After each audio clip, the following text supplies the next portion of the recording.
encajarlo. ¿Cuándo puedo darle un encaje de Fn del intervalo a Rn? Ellos probaron que para 1, 2 y 3 la respuesta es afirmativa. Si existe un encaje de Fn a Rn, y probaron que para N4 no es posible. Fn4 del intervalo no es homomorfo a ningún subconjunto de Rn. Nosotros vamos a seguir esta línea de estudio, pero ahora no con el intervalo, sino con los números reales. Y vamos a hacer la misma pregunta. ¿Es Fn de R homomorfo a algún intervalo de Rm? Ya no necesariamente n igual a n. Mi tesis trató en dar esta respuesta y dice que es posible con una dimensión que es 2 a la parte entera de n menos 1 y me faltó poner n factorial, perdón. Lo escribo aquí es m igual a 2 por la parte entera de n menos 1 por n factorial, donde la parte entera de un número, podemos recordar, es el máximo entero, que es menor o igual a x. Entonces, la plática tiene como objetivo dar un bosquejo de cómo se realizó esta prueba y qué tan buena es esta cosa que estoy dando. Entonces, bueno, las herramientas que necesitamos, como estamos hablando del hiperespacio, la métrica de Cauchy. Tengo dos conjuntos de almacenes de puntos de R y defino la instancia de Hausdorff entre estos dos conjuntos como este mismo. Vamos a ver un poquito qué significa esta definición de distancia. Si yo tengo un subconjunto, por ejemplo, de 3 puntos, A1, B1, A1, A2, A3 y B1, B2, B3, pues para B1 tengo que encontrar un punto en A1 y una vecindad que se trae al punto. Y voy a agarrar la vecindad más pequeñita que es un peso para cada punto. Pues, por ejemplo, para B3, ¿qué punto requiero para que me lo pueda poner en una vecindad, en un punto de A? Pues no está bien pensar en A2 porque ya está muy alejado. Entonces pensamos en A3 y claramente es como la vecindad del radio 3. Y esta es la más grande, algo más chiquito no se va a poder poner a B3. Por eso su distancia va a ser 3. Efectivamente, esa es la distancia de Cauchy. Es como inflar un poquito el conjunto para que se extraiga. Ok. Los encajes que habló Borsuki y Ulam son encajes meramente topológicos. Nosotros vamos a hablar sobre encajes bilíptics, que siguen todo encaje bilíptico, le llaman litosmorfismo, que es como una generalización de lo que son los encajes topológicos, pero cumplen una propiedad métrica. ¿Sí? Entonces, decimos que un encaje bilíptic si existe una constante tal que las imágenes estén acotadas por arriba y por abajo. ¿Sale? Y es un litosmorfismo si es un encaje bilíptic proyectivo. Entonces, una observación es que todo litosmorfismo es un homeomorfismo. ¿Sale? Entonces, estamos yendo, digamos, un poquito más arriba de lo que conocemos topológicamente. Si encontramos respuestas para los litosmorfismos, evidentemente vamos a encontrar respuestas para los topológicos, que es lo que varios estudian. Ahora, para la demostración del teorema, voy a ocupar lo que son los conos. Voy a hablar sobre conos y conos geométricos. Ya habíamos visto que un cono es identificar los puntos de la base, pues está la base en un solo punto.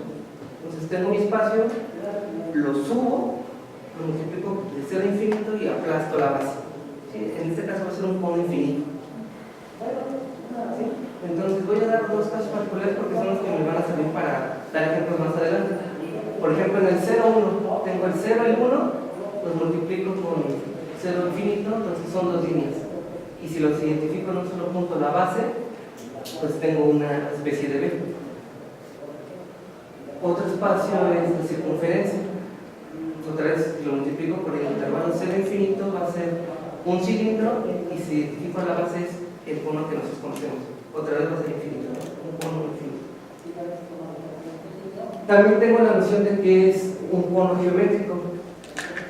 lo que voy a hacer es que yo tengo un conjunto de Rn acotado, lo voy a sumergir en Rn más 1 y agarro el canónico en Rn más 1 y voy a lanzar líneas desde el canónico a cada punto de mi espacio. Eso es lo que te está diciendo.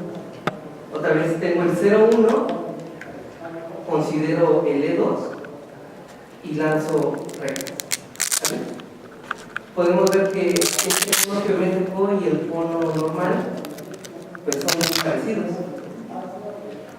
Otra vez en S1, aquí tengo mi S1, lo sumerjo en R3, considero el canónico E3 y otra vez lanzo líneas. Entonces es de esperarse que el cono y el cono geométrico son epimorfos. ¿Vale? Esto es para dar ¿por qué ocupo esto? Para ver que si yo tengo un espacio en Rn, su cono vive en Rn más 1. Aquí es porque no es la proporción, tengo un espacio métrico con el diámetro menor o igual a 2.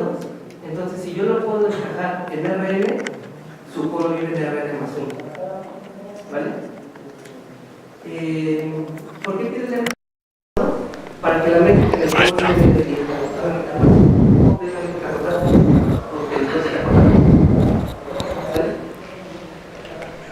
Bueno, entonces vamos a ver cómo construyo este teorema y vamos a dar unos ejemplos de algo intuitivo, que es lo que está haciendo este muchacho en la tesis. Entonces, la primera proporción es que para n mayor o igual a 2, Fn de R es dipiomorfo a R cruza el cono de Fn estrellita del intervalo. Y les defino quién es Fn del intervalo. Pues son subconjuntos de a lo más n puntos del intervalo, pero forzosamente tiene que estar el 0 y el 1 en él. Por eso pido que sea n mayor o igual a 2. Para 1 no tiene sentido. Entonces, F2 de estrellita del intervalo, pues nada más tiene que ser el 0, 1, no puede tener más elementos. F3 es S1 que vive en R2. ¿Por qué es S3? Porque yo puedo pensar un elemento en F estrellita, en F3 estrellita del intervalo, como el primer elemento que sea el 0, X está corriendo del 0, 1 abierto y termina el elemento. ¿Sí? Entonces, esta forma de como que empiezas en 0 y terminas en 1 me da la noción de dar vueltas, ¿no? Empiezo en 0 y otra vez regreso. ¿Sale? Y en F4 lo conocen como el Don's Hat. Y ahorita digo más o menos qué es el Don's Hat. Surge de una identificación del triángulo en R2. Y por eso los ejemplos de mi cono al principio, ¿no? Con estos puntos, con el 0, 1 y con la circunferencia. Esta proposición más o menos nos da un ejemplo de cómo se comporta Fn de los reales. Por ejemplo, si nosotros tenemos F2 estrella, tenemos que es la B. Si la multiplicamos por R, podríamos pensar que es R2, ¿no? Tienes la B, la bajas y con R2, pues ya tienes R2. Eso de bajar es como ir proyectando. En el cono de S3, ¿dónde está? Aquí, ahí. Aquí también sería como proyectar. Tenemos un planito y otra vez por R, ¿no? Entonces nos querrá decir que para F3 es dipiomorfo R3. ¿Sí? Entonces estas son más o menos un poquito, y ya del Don's Hat no supe dibujar un cono. ¿Sale? Entonces ya tengo, bueno, un corolario. Aquí está, los conos para Fn estrellita. ¿Sí? Son los que habíamos visto al principio. Ahora, un corolario que surge de lo anterior es que Fn estrellita admite un encaje. Si Fn estrellita admite en Rm, entonces lo admite Fn en R más 2. ¿Esto porque pues nosotros tenemos que Fn lo puedo mandar a R plus el cono de Fn estrellita. Entonces, si Fn estrellita vive en R, pues yo tengo que su cono de Fn estrellita vive en Rn más 1.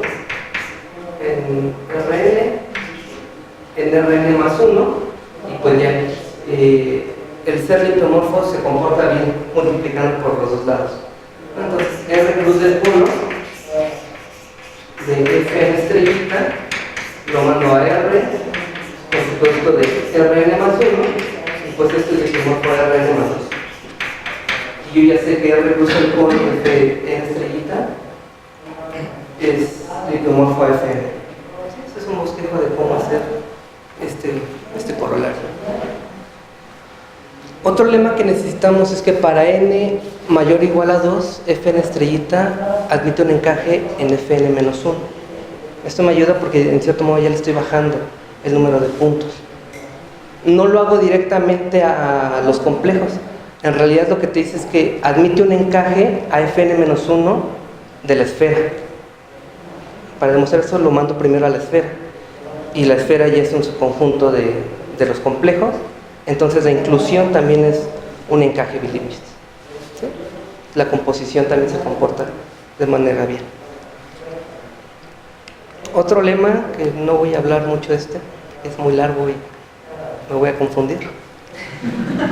Es que para n mayor o igual a 2, Fn menos 1 admite un encaje en... Perdón, era Fn menos 1 de Rm. Lo que voy a hacer es, le puedo bajar la dimensión a mi espacio euclidiano, pero lo que me va a costar es muchas copias. Es lo único que me está diciendo. ¿Sí? Y bueno, para la demostración del teorema, pues está algo chafa, porque es por inducción. ¿Sí? Bueno, yo considero que es muy chafa. La inducción es muy bonita. ¿Mandé? La inducción es muy bonita. Pues a mí no me gustó. Bueno, para F1, digo, para la base tenemos que, bueno, vamos a probar que para n igual a 1. En realidad para todo espacio métrico, F1 de X es isométrico a X. En especial es un lipomorfismo. ¿Sí? Entonces ya tengo de F1 isométrico a R y R lo incluyo en R2. Y ya la composición me da que es un encaje bilipsis. Vamos a ver que además 2 es igual a 1.7, bueno, es 1 factorial, ¿no? Que es 1 por n menos 1, 1.7, el menor entero, menor o igual, el máximo entero que es menor o igual a este bicho es 1, por 2 es 2. ¿Sí? Entonces F1 sí lo puedo meter ahí en la red, está bien. El paso inductivo es, pues para n menos 1, y aquí está la dimensión que está monstruosa. ¿Sí? Y ya tengo el bosquejo de lo que es mi demostración. Este es mi paso inductivo. Tengo mi lemita que Fn estrellita lo puedo, existe el encaje bilipsis a Fn menos 1 de los complejos. Ahora los complejos es lipomorfo R2, ¿no? Porque aquí son pares ordenados, entonces cada A más IB pues lo mando a la coordenada AB. ¿Sí? Y es la misma métrica, entonces no pasa nada. Y algo que se comporta bien es que le llaman la función inducida en los hiperespacios. Si yo tengo un lipomorfismo o un encaje bilipsis de X a Y, puedo inducir otro encaje bilipsis o lipomorfismo en sus productos simétricos. Por eso pongo Fn menos, bueno, a mí me conviene Fn menos 1, de los complejos a Fn menos 1 de R. Y el lema que es el que no es muy bueno en este caso, es le bajo la dimensión, pero lo tengo que hacer n veces. ¿Sí? Ahora, yo sé que cada Fn menos 1, por la hipótesis de inducción, va a caber en Rm. Existe un encaje bilipsis a Rm. Entonces cada uno lo mando a Rm. ¿Cuántos tengo? N veces esta dimensión. Y ya nada más es seguir una cadena de composiciones. Fn estrellita lo mando a Fn menos 1, a Fn menos 1 de R2 y lo pongo muchas veces. Ahora cada Fn menos 1 lo mando a Rm. Entonces, ¿qué gané? Que Fn estrellita de mi intervalo lo puedo mandar a R en M. Y mi corolario es que si yo lo mando a una dimensión, pues Fn solamente les tengo que sumar 2. ¿Sí? Entonces, más o menos esta es la forma de cómo demuestra este tipo, cómo construirse el encaje. Entonces, lo que aquí digo, ¿no? Yo tengo que Fn-1 estrellita admite un encaje Bi-Lipschitz en Rm, entonces Fn es la misma dimensión más 2. Y nada más tendríamos que probar que en efecto m es 2 por la parte entera de e-1 por n factorial. Y pues aquí solamente son cuentas, ¿no? nm más 2 es multiplicar esta parte por n, que te da el n factorial, y le sumas. Entonces, este paso de aquí es sencillo, ¿no? Nada más es hacer la cuentita, y esta es la equivalencia. Esta equivalencia con la parte entera, ¿vale? Entonces, nuestra demostración por inducción es correcta. Entonces, uno se pregunta, en topología, preguntarte cuándo un espacio es encajable en, bueno, Borsuk-Ulam se preguntaron para n, y ya vieron que para n mayor y 4 no se puede. Entonces está la conjetura de cuándo se puede n más 1, cuándo puedes encajarlo en n más 1. Y pues esta dimensión está por mucho, muy grande de la conjetura, ¿no?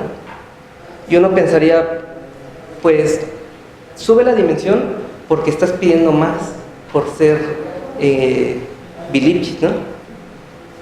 Pero yo digo que aún así sigue siendo una mala cota, porque yo puedo dar encajes Bi-Lipschitz y que aún la dimensión sea un poquito más pequeña, que sigue estando alejado de la conjetura de Borsuk-Ulam. Pero, por ejemplo, vimos hace rato con Hugo que para F2 del intervalo lo puedes mandar a R2, su modelo es un triangulito en R2. Entonces esa misma idea me sirve a mí para demostrar que F2 de R lo puedo encajar en R2. Como comentaba Hugo, pues dado que el mínimo de A es menor o igual al máximo, ahora no nada más va a ser este triangulito, sino va a ser toda, ¿no? Nos fijamos en la recta y igual a x, y este conjunto pues es lo que está por arriba de, ¿vale? Entonces hay una observación de que esta función, más que ser un encaje, pues es aparte Bi-Lipschitz. Para R3 también, en un artículo de Borovikova, sabemos que F3 del intervalo también admite un encaje en R3, pero aparte también Borovikova probó que F3 de los reales admite un encaje Bi-Lipschitz en R3. O sea, sí estoy ganando como que un poquito más, si nos importa el lado métrico, ¿no? Entonces voy a ver por qué en realidad esto, pues sí es una mala cota. O sea, sí está muy grande la dimensión. F3, voy a hacer aquí mis cuentas. No sé si... ya casi no tengo tiempo. Bueno, si no hago las cuentas, F3 de los reales admite un encaje Bi-Lipschitz en R20. O sea, se me está disparando demasiado la dimensión. Y no estoy ganando en realidad mucho, porque ahorita les voy a decir, yo puedo hacer todavía la dimensión más pequeña y aún sigue preservando la condición que sea Bi-Lipschitz. Por eso yo digo que es una mala cota, ¿no? Es grande la dimensión, pero ganas Lipschitz. Pero no, yo lo puedo construir a pie todavía y bajar la dimensión. Entonces, para F4, pues R82, eso ya no creo que a nadie le sirva. ¿Sí? No. Ahora, nuestra construcción nos da, bueno, la prueba es algo constructiva. A partir de F, si yo sé dónde puedo encajar Fn-1, puedo construir el siguiente. Entonces, F1 de R admite un encaje en R. Entonces, aquí tengo que el siguiente admite nm más 2. Pues entonces yo tengo que F2 admite el encaje en 2 por 1 más 2, que es R4. ¿Sí? sigue siendo muy fea porque yo ya vi que F2 sí lo admite en R2 de forma bilingüe. Pero ya, bueno, a lo que hizo este muchacho en el artículo, pues ya se mejoró un poquito. Ahora, si yo parto de F2 y construyo F3, entonces F3 la dimensión va a ser 3 por 4, 12, y le tengo que sumar 2, entonces es R14. Y F4 pues admite R58, ¿sí? Pero pues otra vez de 58 a 82 pues me quedo con el 58. Ahora, partiendo de que F3 admite en R3 del artículo de Borovikova, pues F4 ya acabé. F4 lo admiten en R14, entonces otra vez de 58 a 14. Entonces como que yo diría que lo que nos serviría es esta prueba de que Fn de R en Nm más 2 y no ocupar la inducción. El problema aquí de la inducción es que le bajas la dimensión, pero lo tienes que hacer n veces. Aquí es el problema. Entonces, si podemos omitir esta parte, ya ganaríamos bastante. Pero bueno.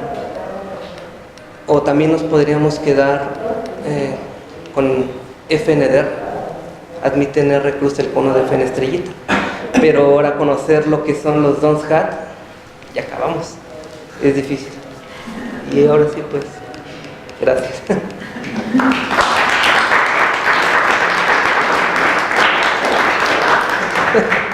¿Alguna pregunta que tengamos? Si cambias la métrica en tu espacio base, puede ser que mejores la cota para el Lipschitz, o puede ser que incluso sepas que es una isometría. Lo que pasa es que tengo entendido que, por ejemplo, los isomorfismos no respetan métricas equivalentes. Ese es el problema. Supongo que debe ser... Sí tiene que cambiar la métrica, ¿no? Porque, por ejemplo, para demostrar que F1, no, pero que F2 de los reales admite R2 para ver este tipo de prueba, pues que tenemos que ocupar el mínimo de A y el mínimo de B siempre es más pequeño que el de este cercano. Entonces, por ejemplo, este tipo de condiciones que cumple la métrica de Gauss con respecto a la métrica natural de R es lo que me ayuda a la dimensión. Puede que con otras métricas, quién sabe si se siga ocupando, se puede ocupar este tipo de desigualdades. Entonces, si te mueves abajo en métrica, Va a cambiar. o sea, sí cambia, digamos, de una manera así, bueno, empiezo a jugar con la métrica aquí y mejoro la cuota acá arriba. O sea, SK para los Lipschitz, a lo mejor hace que te parezca. Sí, podría ser. Yo creo que es como un grado, como te puedes alejar. O a lo mejor la métrica normal es la mejor que hay. Yo digo que es la más bonita que se puede hacer. Pero no sé, la verdad no tendría que ser la escuela. De menos para algo que sí pueda hacer con ese menos de la métrica. Que puede ser porque, por ejemplo, con la métrica de los máximos, ¿quién sabe si me da que ayudar?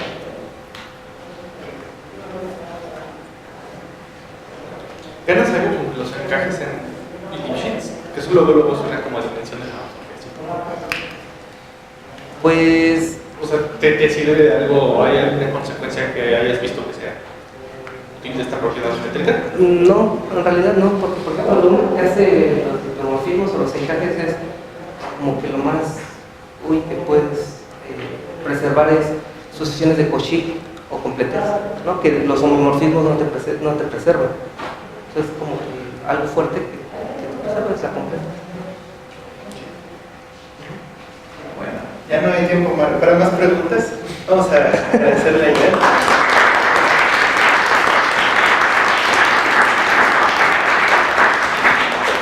Empezamos en unos cuantos segundos. Cuando esté listo el siguiente expositor.